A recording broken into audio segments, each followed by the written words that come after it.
I'm someone who wouldn't take a vacation if my husband didn't want to take a vacation. I would take afternoons here and there or, a long weekend. And I can walk away on a Friday afternoon because I know where I stand with my hours, right? If everything's tidied up and accounted for, I can walk away without that guilt that we often feel.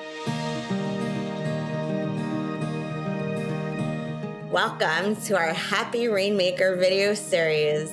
I'm lucky to be joined by Emily Logan Stedman today. She's a partner at Hush Blackwell. And welcome. We're so happy to see you today. Thank you for having me. Now, one of the pillars that Emily is going to be talking about with us today is how to make sure that you care for yourself. So for that associate or partner who realizes that, it's gotten to the point where I'm not able to do my best work in the time allotted because I'm too busy, how do they have that conversation, and who should they have that conversation with? There is no such thing as over communicating as an associate. You'll see certain people do it in different ways, but the earlier you can have that conversation, the better. Maybe you practice first. Maybe you don't go straight to the partner. In an ideal world, there's a senior associate or junior partner in between you and the one who's given you the work, and you can talk to them or practice that conversation. I will say we tend to overestimate how frustrated partners are going to be. 9 out of 10 partners would much rather you come to them before the deadline passes and have that conversation with them. To try to avoid this, I recommend when you get the assignment, get all the deadlines. What's the internal deadline? What's the soft deadline? What's the drop dead has to go out deadline? And try to plan backwards.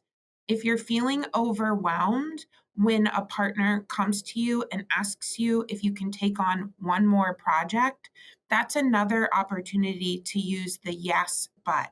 I would love to do this for you.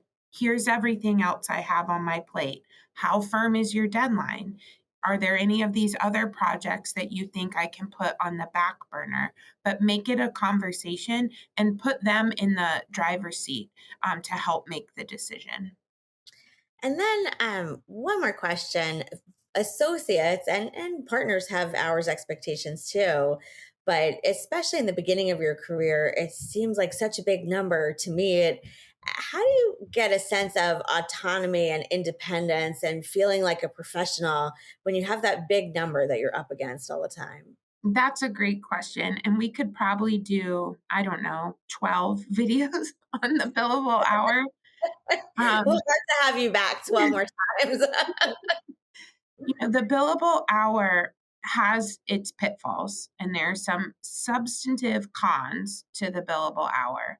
What has helped me is to rethink it and think of it as it's like clocking in and out. It's a requirement of my job. So, how can I make that work for me? And so, what I do is I take my billable hour requirement, I divide it by 12 months.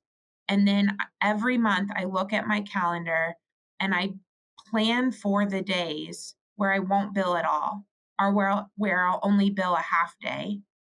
And then I run some, algebra and figure out what my daily hours goal is to hit that overall monthly goal. And I'm constantly recalibrating. And I do this the first business day of every month. I break this down on LinkedIn. But what this allows me to do is a couple of things.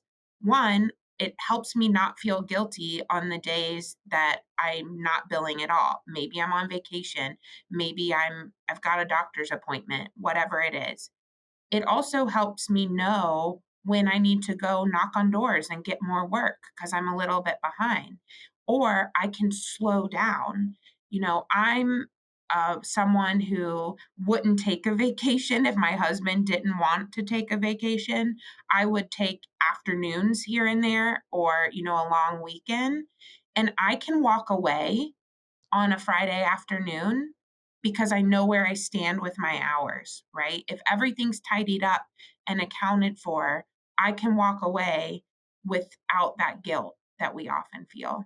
The other question we get a lot of from associates is, what if I don't have enough work to fill my time? That will happen. The hardest thing about the billable hour for me is there are days where you have too many hours and you can't do it all. And then there are days where you think, I'm never going to work again. There's no work.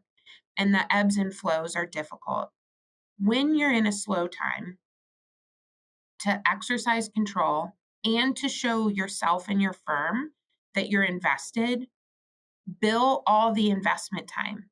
Are you knocking on doors trying to get more work? Are you doing coffees? Are you business developing, going to CLEs, mentoring or being mentored? Track and bill all that time as if it's billable so your firm knows you're not twiddling your thumbs when it's slow. And that can then become a tool to advocate for yourself as you're moving up in a firm as well. But the billable hour can really be a tool for time management if you reframe it and stop using it as a badge of productivity, which can lead to some of the negative outcomes around the billable hour. That's great advice. Thank you so much for being with us today. I'm sure a lot of people are going to learn a lot from what you have to say. Thank you so much for having me.